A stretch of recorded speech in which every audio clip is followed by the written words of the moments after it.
The house at the end of Willow Lane. At the edge of town, where the trees grew wild and thick, stood an old Victorian house that locals whispered about. A house at the end of Willow Lane. Abandoned for years, it was said to be haunted. Children dared each other to approach, but none ever ventured close after dark. Ella, a curious teenager with a penchant for adventure, had always been fascinated by the house. Unlike her friends, who cowered at the thought of stepping onto the property, she felt drawn to it, as if the house were calling her name. After weeks of hearing the stories, she decided it was time to explore for herself. One chilly autumn evening, Ella gathered her courage and set out for the house.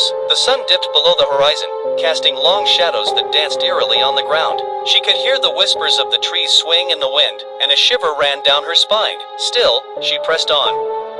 As she approached, the house loomed larger, its broken windows resembling hollow eyes staring down at her. The paint was peeling, and vines snaked up the sides like fingers clutching at the walls.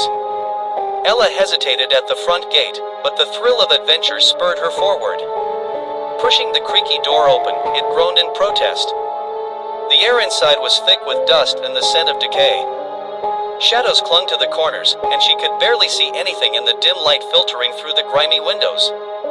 She flicked on her flashlight, illuminating the grand foyer, where a chandelier hung precariously, its crystals reflecting ghostly glimmers. Ella took a deep breath, her heart racing with a mix of excitement and fear. She wandered through the rooms, noting the faded wallpaper and the layers of dust that covered everything. Each room told a story of neglect and abandonment, but it was the atmosphere that felt alive, as if the house was aware of her presence. In the parlor, she found an old piano, its keys yellowed and cracked. Curiosity got the better of her, and she sat down, running her fingers over the keys. A single note rang out, echoing in the stillness. It felt like a disturbance in the air, and she quickly stood up, her heart pounding. Just then, she heard it, a soft whispering, barely audible, drifting through the air.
Have to open it.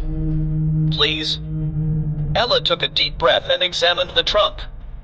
She noticed a small, rusty keyhole, and her heart raced as she searched her pockets for something to pry it open.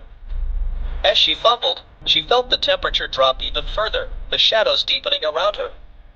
Suddenly, the whispers intensified, turning into a cacophony of voices, all pleading, all lost.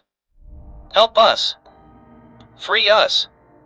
Ella stumbled back, fear gripping her. No! Stay back, she shouted, but the voices swirled around her, drowning her in their despair. Open it, the girl cried, her eyes wide with panic. Before it's too late.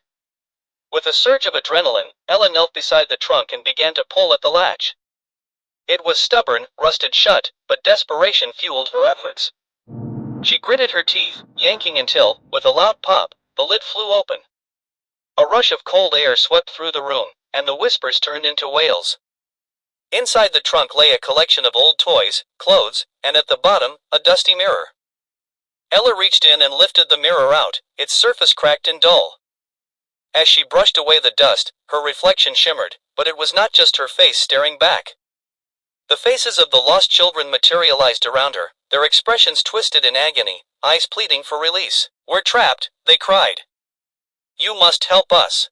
Ella dropped the mirror, stumbling back in shock. The girl's voice broke through the chaos. "You have to break it. Set us free."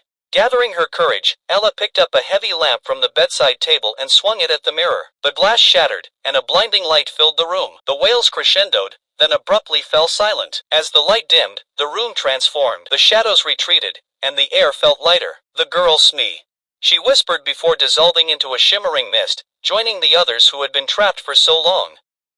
Ella stood in silence, the weight of the experience settling on her. The house felt different now, no longer oppressive, but rather a place of release.